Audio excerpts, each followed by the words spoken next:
السلام علیکم دوستو انبیاء کو خواب میں دیکھنے کی تعبیر کیا ہے؟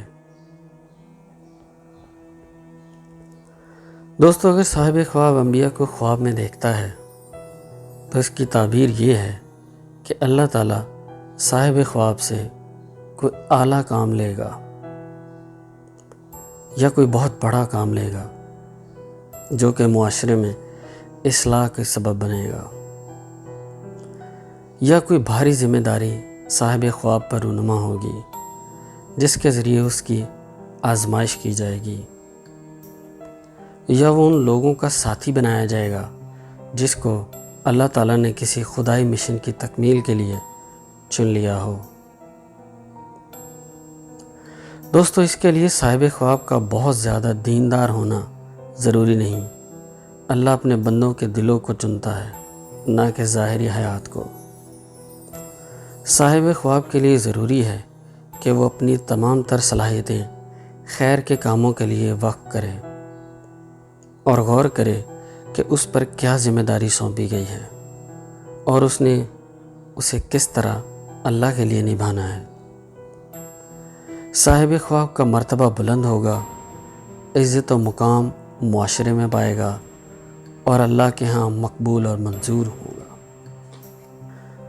دوستو اگر صاحب خواب کسی خاص نبی علیہ السلام کو خواب میں دیکھتا ہے تو اس نبی کی زندگی کا مطالعہ کرے۔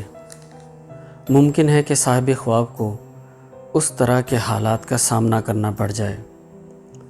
مثال کے طور پر اگر حضرت یوسف علیہ السلام کو خواب میں دیکھا ہے تو صاحب خواب کے لیے اپنے بھائیوں سے تکلیف آنے کی دلیل ہے اور اس پر صبر کرنے پر اس پر غالب آنے کی دلیل ہے اور صاحب خواب کا مرتبہ بلند ہونے کی دلیل ہے۔ صاحب خواب کو معنوی اور مرتبے کے لحاظ سے بلندی آنے کی دلیل ہے۔ اسی طرح دوستو اگر حضرت موسیٰ علیہ السلام کو خواب میں دیکھا ہے تو صاحب خواب کے لیے اشارہ ہے کہ وہ کسی مظلوم قوم کے لیے جد و جہد کرے گا اور ظلم سے نجات پانے میں ان کی مدد کرے گا۔ دوستو اگر کسی نے حضرت محمد صلی اللہ علیہ وسلم کو خواب میں دیکھا ہے تو اس کے لیے دین اور دنیا میں بلندی اور مرتبہ کی بشارت ہے۔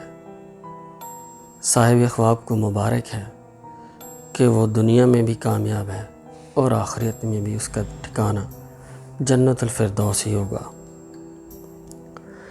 دوستو اگر یہ دیکھے کہ انبیاء اسے دیکھ کر مسکرا رہے ہیں تو صاحب خواب کی آزمائش پوری ہونے کی دلیل ہے، اور اگر انبیاء کرام ناراض یا ناخوش ہیں تو صاحب خواب کے کسی بڑی آزمائش میں ناکام ہونے کی دلیل ہے۔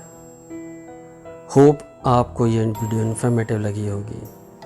اگر انفارمیٹیو لگی ہے تو اسے لائک ضرور کیجیے گا، اس چینل کو سبسکرائب بھی کیجیے گا اور بیل آئیکن کو بھی دبائیے گا تاکہ نئے آنے والی تعبیر سب سے پہلے آپ تک پہنچ سکے۔ تھینک یو سو مچ۔ اللہ حافظ۔